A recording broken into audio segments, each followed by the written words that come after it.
ya bada sa'a. Allah ne ya bada sa'a. Allah ya bada kasuwa. Hai.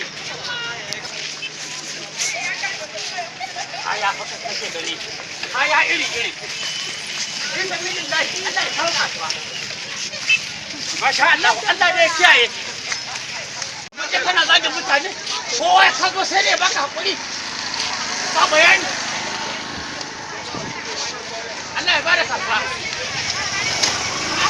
Hai. Allah ya kawo kasuwa. Barka dai. Muna lafiya.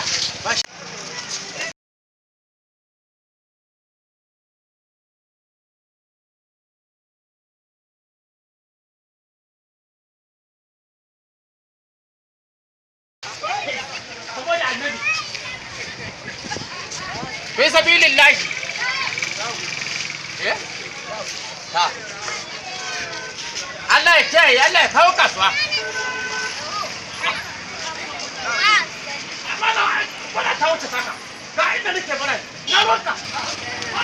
A ce ne hakuri, na yi hakuri. To yanzu bana ba ta ka bashi. Ta wannan baro Allah.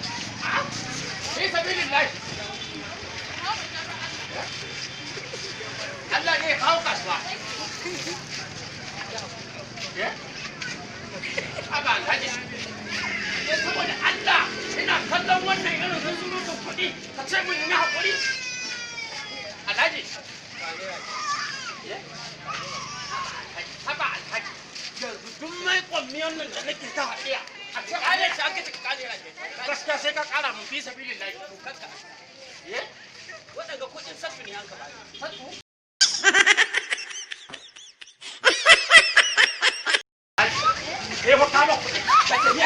Wallahi ba ta dace ka dani. Dai ka ta kina wannan ya zagi. Kamar ko da 500 ce. An kira ka 500. Ka ce ni samu kuɗi. Ha? Ko ya za ai ka zo ka karɓi wa kamar da can. Sai fa ka bani alhaji. Wallahi sai ka. Ka ɗauki naira ɗaya ɗin. Alhaji ban wasan wannan kuɗi dan kuɗin ka sun fi haka.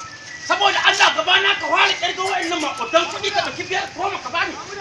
Ka cika ciyari kanin. Ba sha Allah. Hada da Allah hada. Duka.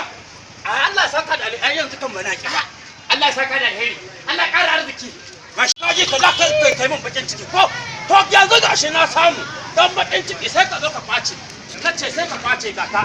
An nan gafi ya hakuri. Sai bana da kace don Allah. Ka kwace da shi. Wai kawai na zai hakuri. To tunda an baka ba shi kenan ba.